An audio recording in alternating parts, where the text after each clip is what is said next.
Le Titanic était un paquebot transatlantique britannique de la White Star Line. Réputé insubmersible, il coula en heurtant un iceberg dans la nuit du 14 au 15 avril 1912 dans l'océan Atlantique. Son naufrage fit environ 1500 morts sur les 2200 passagers présents cette nuit-là, ce qui fait de cet événement l'une des plus grandes catastrophes maritimes survenues en temps de paix et la plus grande pour l'époque. Mais 5 grandes raisons auraient pu faire que le Titanic n'aurait pas coulé, ou du moins aurait pu rendre le rescapage de tous les naufragés ou d'un plus grand nombre possible. Nous allons voir lesquels. Premièrement, la coque du Titanic aurait pu résister au choc si ses boulons, enfin ses rivets, avaient été de meilleure qualité. En effet, une récente analyse du Titanic et une examination des archives du chantier à Londres et à Belfast a montré que des rivets en acier ont bien été utilisés pour la section centrale de la coque, comme prévu initialement. Mais l'entrave et l'arrière du paquebot avaient en revanche été assemblés avec des rivets en fer de qualité inférieure.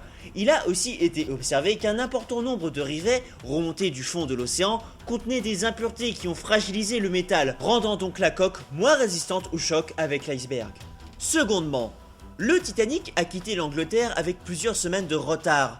En effet, l'Olympic, un autre paquebot de la White Star Line, ayant subi un accident, les ouvriers qui s'affairaient à la construction du Titanic avaient dû se consacrer à la réparation du navire endommagé durant 4 semaines. Le Titanic n'est donc parti finalement qu'en avril. Si les échéances avaient été respectées, le paquebot n'aurait peut-être pas connu le même trajet, et donc le sort dramatique qui l'a rendu célèbre.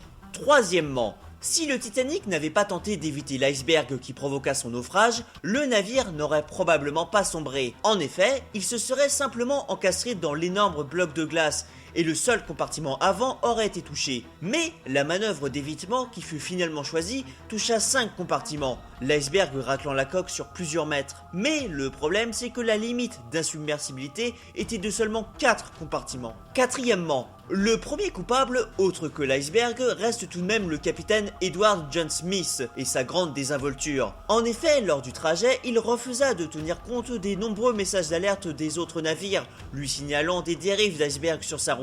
Et pire encore, il ne ralentit pas la vitesse de son paquebot qui fila à 22 nœuds, soit près de 40 km/h dans une zone dangereuse.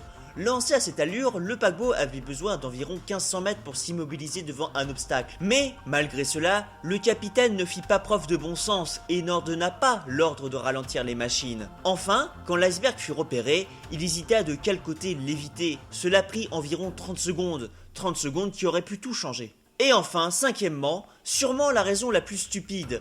L'un des guetteurs nommé Fleet a révélé à la commission d'enquête qu'il n'avait pas de longue vue qui aurait permis une portée visuelle de 3 ou 4 km, ce qui aurait pu permettre de voir l'iceberg de loin et aurait permis d'éviter la collision. Ainsi, c'est par une succession de malchance et de manque de prudence que le Titanic sombra en cette nuit du 14 au 15 avril 1912, faisant près de 1500 victimes, chose qui aurait pourtant pu être facilement évitée.